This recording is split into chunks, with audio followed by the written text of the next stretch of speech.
ორი დღე აქტიურად საუბრობენ იმაზე, თუ როგორ იქცევა პოლიცია და როგორ ექცევა მოქალაქეებს. და არასწორია ეს ყველაფერი და ვიფიქრე, რომ სხვის ამბავზე რო არა, მოდით ჩემ ამბავზე ვილაპარაკებ. კადრებს ხედავთ პარალელურად, რომელიც გადაღებულია დაახლოებით 2 წლის წინ თბილისის საქალაქო სასამართლოში და რომელშიც ჩანს, როგორ მესხმიან თავისფორმიანი მანდატურები. ამბავი არის ეგეთი. რაც 2 დღის წინ მოხდა გორში, საუბარია იმაზე, რომ 20-მდე პოლიციელი თავს დაესხა კაცს და ფიზიკურად გაუსწორდა. ეგ არის თავისუფლად სისტემური დანაშაული. ეს არის ამბავი, რომელსაც ქართული ოცნება აკეთებს და უშვებს წლებია და რომელსაც თუ ჩვენ რამე არ გავაკეთეთ, არასდროს არ გაჩერდება ეგ ამბავი, იმიტომ რომ ჩემ გარდა კიდე ძალიან ბევრი ადამიანი შეუძლია გამოვიდეს და ილაპარაკოს და მოყვეს თავისი ამბავი, როგორ მოიქცა სისტემა არასწორად და როგორ ამაზე არ იყო არავინ, ვინც პასუხს აკებდა.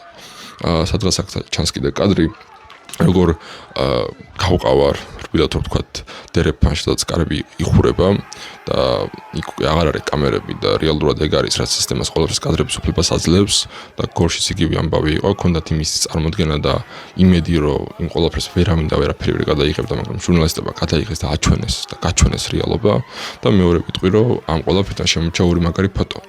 ერთი არის ჩემი აზრით რეჟიმის სახე, როგორც ცდილობს, რომ მოქალაქეები და ხალხი გააჩეროს და მეორე არის საბოლოო ჯამში პასუხი ყველა იმ ქმედებაზე, რომელსაც რეჟიმი, ამ შემთხვევაში ქართული ოცნება ჩადის მოქალაქეების წინააღმდეგ.